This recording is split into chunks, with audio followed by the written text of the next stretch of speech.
Hello beautiful humans, it's Roslyn-Loxton here, having a lovely morning walk, fully contemplating as I do, especially surrounded by so much beautiful nature.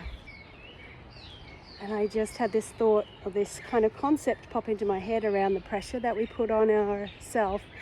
And pressure's correct. We need to have a sense of self-induced pressure to push ourselves to do things like get out of bed, and eat, and basic survival functions. But then there's this other pressure that we can take on, and I was thinking, I was just feeling into my own body and what I was feeling and what did that pressure feel like, and it was around that, what do I have put pressure on myself to be? Who do I put pressure on myself that I have to be? And what does that pressure feel like in my body? And in terms of what's in the gap and what's in the gain, so who am I already being where I can go, well, what's great about that? What's good about that? What can I acknowledge and say who I am being? What are all the great things about that? Instead of accidentally falling into the gap of what am I not being and who am I not being and what are the repercussions of what's in the gap, the pressure we put on ourselves because I'm not this and I'm not that. And then the flow-on effect of that is, what do I have and what do I not have? There's this be, do, have model. What is it that I do have and what is it that I don't have?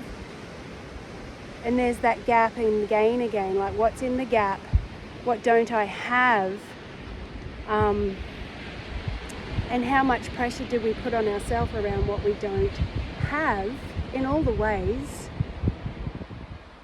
and then what I have to do, what aren't I doing, how do I know what to do, what's my doing piece, what am I not doing, what do I have to do, and the pressure that we feel in that doing space.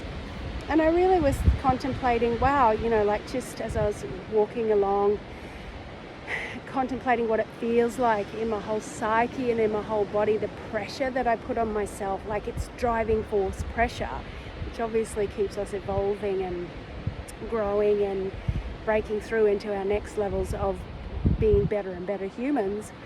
But at the same time, it's also, the space where we can be really not present. We're so hijacked by the pressure of who we have to be and who we're not being, what we have to do and what we're not doing or we are doing, and what we're not having because of what we are doing, and this be, do, have pressure.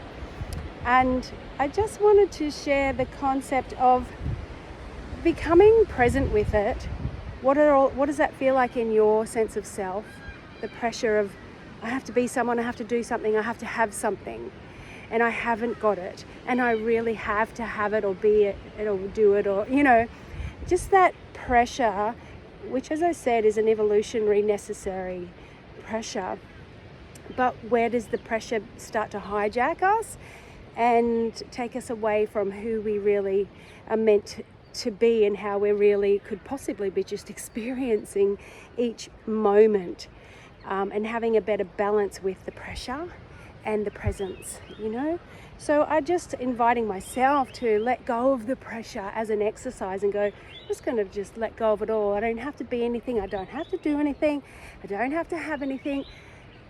And just be in this moment as all this nature is around me. It's just being in this moment and feel the relief of letting go of all that pressure. Just feel the relief of having no pressure.